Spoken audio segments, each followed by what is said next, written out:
Thank you very much. And I want to thank all the organizers, and particularly Damian, for everything he's done. He has been very kind, so I'm very grateful.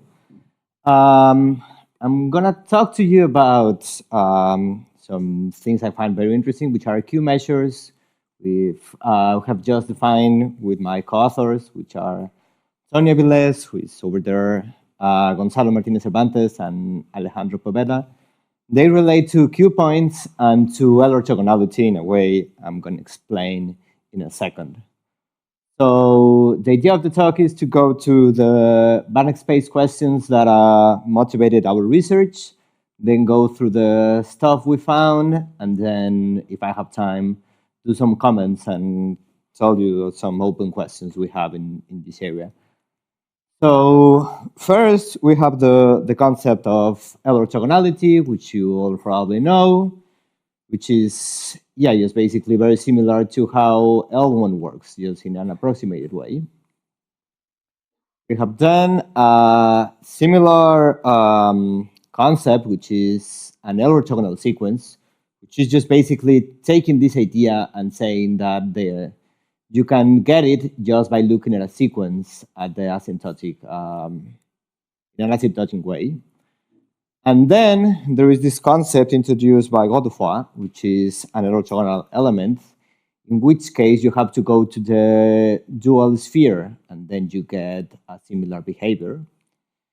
The point of all these concepts is that you get the following diagram. So it's easy to see that if you have an L-orthogonal sequence, then you get octahedrality. Just the sequence instantiates this all of the y's you find. And then it's also easy to see that if you have an L-orthogonal element, you get also octahedrality just by applying local reflexivity. So the obvious question is, when can you go back? So the green arrows is you need separability. If you're in the separable case, you can work through this definition and find the sequence. And you can also, in a way introduced by Abraham Reyes Sáenz, you can find this element of the bidual that allows you to get the instance of L-orthogonality.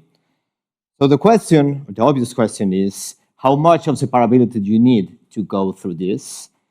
And even in a more interesting way is, so you have this diagram, which is 3. When can you go directly from 3 to 2 or from 2 to 3? Remember, this is the sequential setting, and this is just the L-orthogonal elements.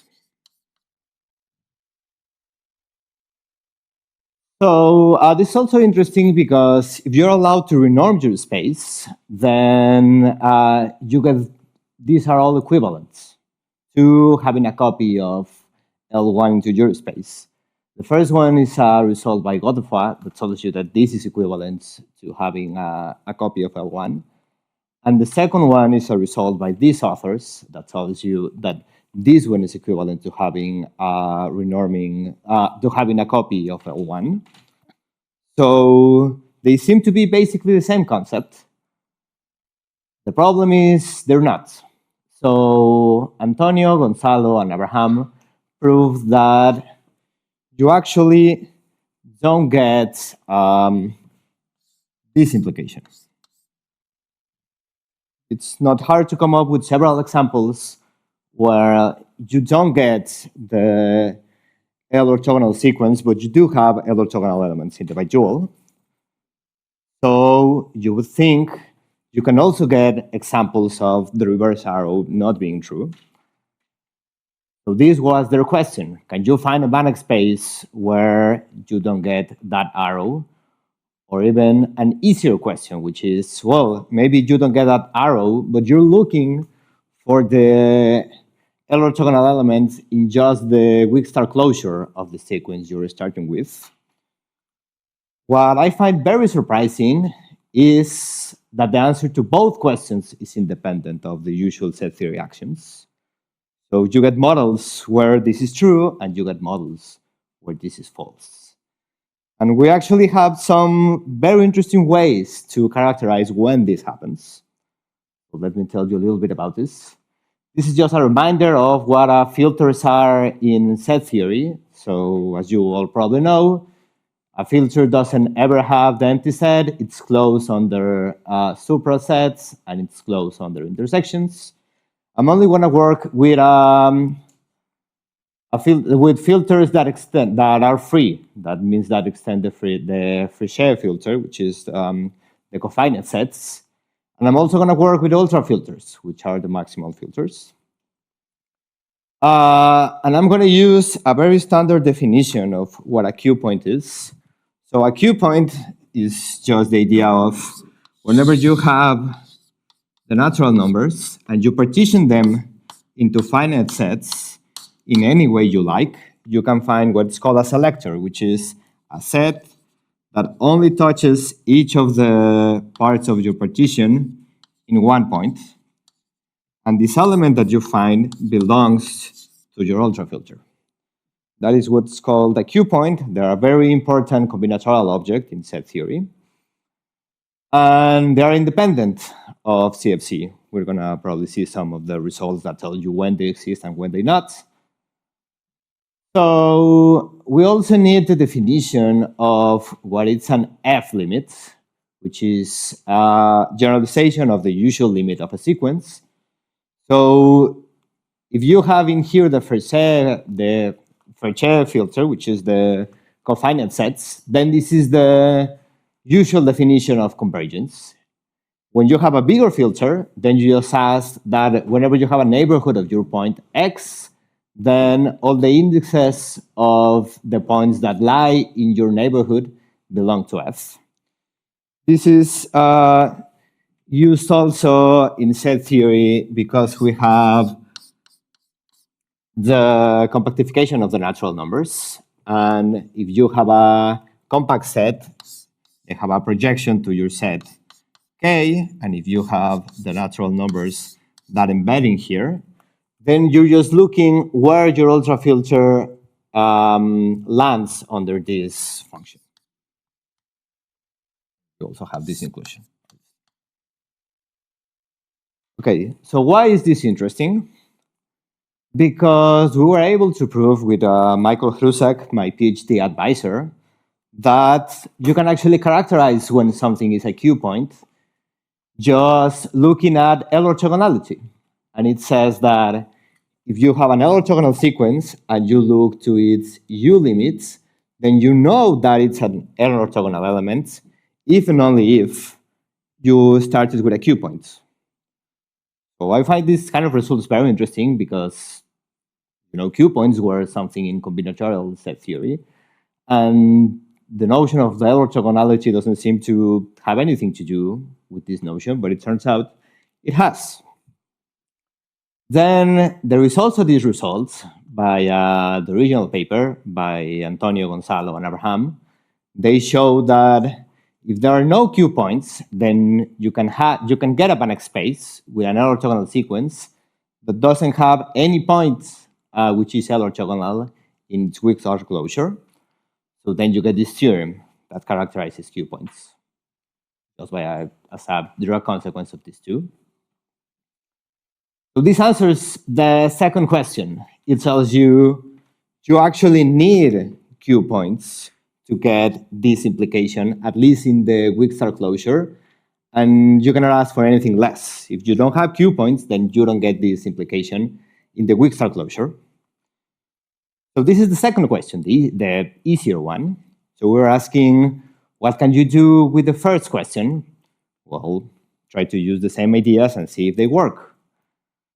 So we came up with the concept of a Q measure, which generalizes what a Q points do. You just basically ask for the same thing. Whenever you have a partition of the natural numbers, then you can find a selector which has positive measure. And we have also fit measures, which are, you can find a selector that is, well, big enough. It's not less than half. And strong Q measure, which is as big as it can get. It has the full measure of the natural numbers. Obviously, you have the implications 3 implies 2 implies 1. And we also get a definition of, if you remember, I gave you the definition of what is F limits. You can also do the same for these kind of measures. And as Antonio pointed to me out a couple of minutes ago, you can also think of this as integrating with respect to the measure you're talking about, this measure. So you just basically think of L1, then go to the second dual, which is obviously the dual of L infinity. And in there is where you can represent your measures and just look at if you have any operator that goes from the usual basis to the sequence you're talking about, then you can just extend it in this natural way, and you get what we call the mu limits, which is an analogous to the F limits. And we get this theorem, which extends the previous theorem, which is, well, if you have a strong Q measure that has this property, then the mu limit is exactly an L-orthogonal element. So mu limits behave in a strong Q measures behave in a similar way as Q points. We also have this theorem that if your Q measure is not fit, which was the thing with the 1.5, then there is a Banach space, which with an L-orthogonal sequence that has no L-orthogonal elements. And finally, we're able to prove that it's consistent with CFC that there are no Q measures. So this solves the problem. If you have Q measures, then you can apply this theorem and you get the implication from the L-orthogonal sequence to the L-orthogonal element. If you have no Q measures, then you have no fit Q measures. And then you can find the Banach space that tells you this implication doesn't hold. And because it is all consistent with CFC, then this implication is independent. So this shows this apparently very easy problem is independent of the usual CFC actions. But these results are not as good as we were expecting, because as you can see, in here we use strong Q measures, and in here we use fit Q measures, which doesn't fit as well as we were expecting with the discrete case of the ultrafilters, because in both of those instances, we had Q points. So this is one of the questions that are open and we're trying to solve, which is, well, tell us, which one is it? Is it fit Q measures? Is it strong Q measures? What's going on with this small gap we're having in the theory? There are also some interesting stuff related to set theory, which is, this is a classical result by Mathias that characterizes when an ultrafilter is selective, which is a stronger version of Q points. And it tells you they relate very well to these tall analytic ideals that Jordi was talking about the other day. There is the result by my advisor and some co-authors that do the same with Q points and something that is called countably hitting analytic ideals, which are a little bit stronger than tone ideals. We managed to use basically the same proof to prove like a version with measures.